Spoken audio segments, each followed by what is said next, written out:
Eder. Mech. Pallister. Ciao Eder, nuovamente ti ringrazio per questo nuovo spazio che dai alla mia persona per raccontare le novità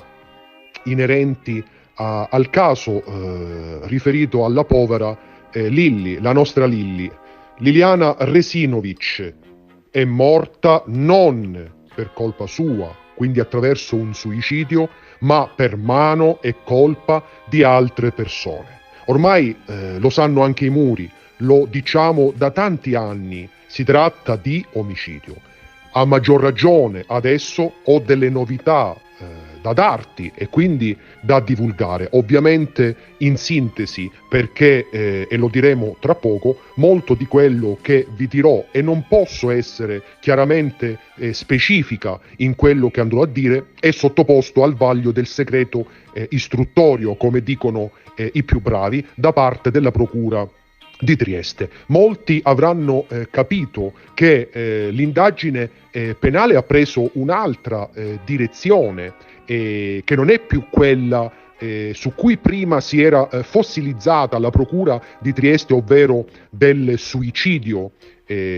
ma invece a converso porterebbe verso un'altra direzione, che è quella invece del sequestro di persona inizialmente e poi dell'omicidio colposo, chiaramente non procurato volontariamente da parte di chi era in compagnia di Liliana Resinovic.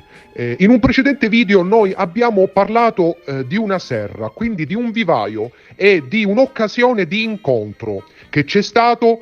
da parte di Liliana, che a Piazzale Gioberti io ritengo effettivamente è passata,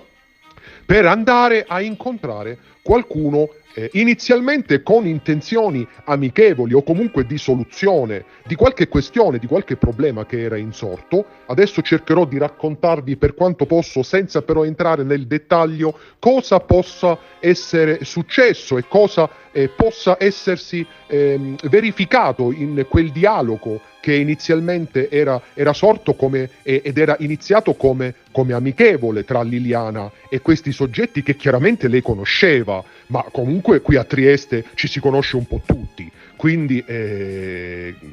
chi per una maniera, per un modo più stretto, chi in una maniera meno stretta, ma comunque non è molto grande la nostra Trieste, quindi ci si conosce, come dicevo, un po' tutti. Allora, le novità sono queste. Noi abbiamo già detto di questo incontro presso questa serra nei dintorni di Piazzale Gioberti, e che comprende quindi l'ingresso del Parco San Giovanni. Noi riteniamo che la Lilly, che ha lasciato i telefoni a casa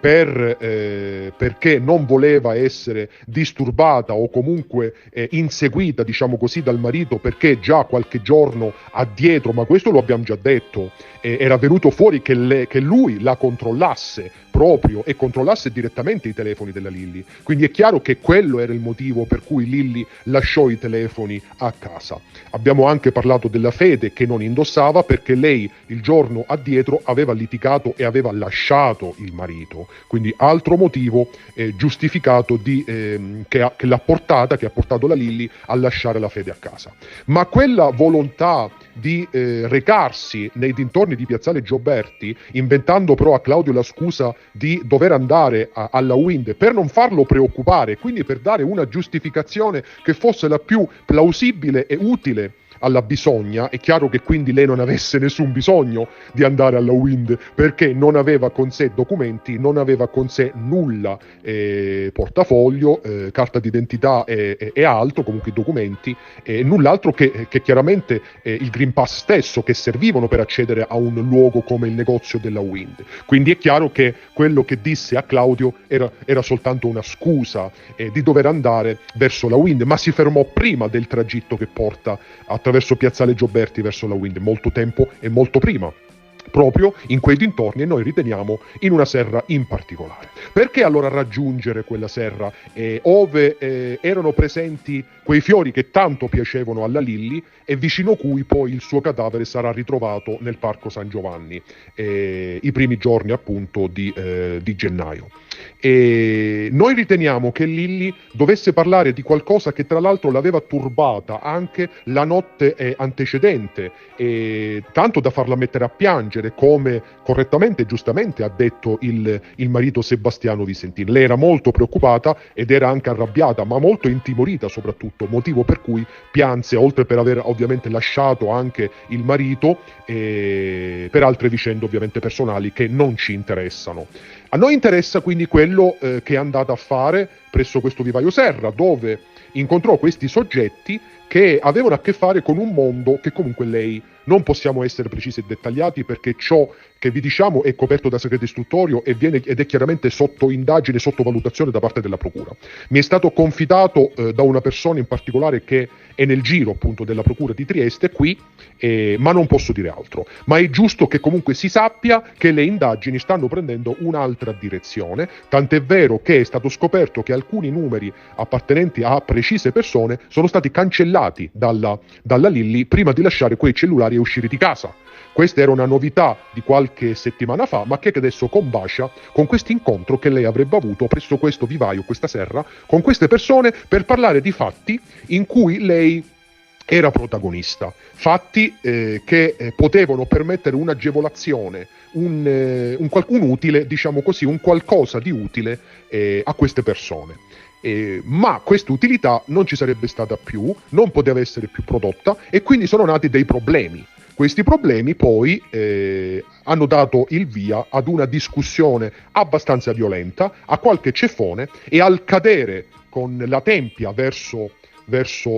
terra e quindi a tutta quella serie concatenata di eventi biologici che hanno determinato il peggioramento dello stato di salute, quindi quel principio di infarto e quindi tutte quelle problematiche asfittiche che hanno poi portato all'arresto cardiocircolatorio preceduto dall'asfissia. Tutto il resto verrà da sé, ovvero l'averla messa in una cella frigorifera lì a disposizione intanto per portarla via dalla vista di persone che magari potevano entrare in quella realtà, ma vi dirò di più, il corpo è stato anche trattato per eliminare le impronte di quei ceffoni, di quel litigio, di quell'aggressione che è avvenuta. Ecco perché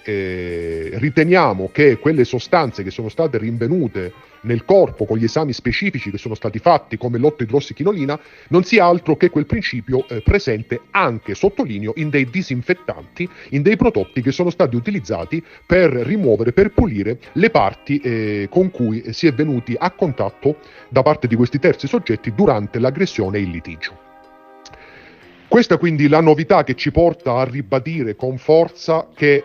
come diciamo da tempo, non si tratta e non si deve parlare di un suicidio, ma di un omicidio quantomeno colposo, ovvero non volontariamente procurato. Un incidente, come disse anche Sebastiano. Noi riteniamo anche che Sebastiano possa avere saputo di questi fatti e di avere quindi una diretta conoscenza di questi soggetti, di non volere problemi con tali e di aver saputo poi che la donna fosse stata trasportata verso il parco San Giovanni e quindi posizionata in quel luogo dove poi è stata rinvenuta. Questo è il sapere che potrebbe avere quindi Sebastiano, che proprio dopo qualche ora, dopo qualche giorno, comincerà a parlare al passato della povera Lilly con chi incontrava e iniziava anche a regalare le sue cose. Il trasporto, ovviamente per una questione di agilità, è stato favorito attraverso l'uso di quei sacchi neri, ma anche questo è stato già detto, questi sono stati utilizzati per meglio trasportarla nell'autoveicolo. I sacchi invece posti e addossati alla testa sono stati evidentemente utilizzati e confezionati attorno al suo capo, sia per non far defluire i liquidi, ma anche per una questione sempre di comodità e anche ovviamente per lasciare intendere, simulare un gesto estremo di suicidio da parte della donna. Direi quindi che ci stiamo avvicinando, Eder, sempre più alla soluzione. I particolari che sono riuscita a darvi sono importanti. Non posso dire altro nel dettaglio, ma molto sarà rilevato, se non tutto, a breve, sia attraverso l'esito della perizia della dottoressa Cattaneo nell'autunno prossimo, che ovviamente anche da parte della Procura della Repubblica, che ancora indaga contro ignoti, ma lo ripeto, indaga per sequestro di persona e per omicidio e occultamento trasporto di cadavere. Quindi riteniamo che dei passi avanti giganti siano stati fatti. Teniamo duro e continuiamo ancora insieme, anche attraverso i vostri commenti, a parlare della nostra Lilly per darle giustizia. Grazie Eder e a presto. Ehi, non dimenticare di iscriverti a questo canale.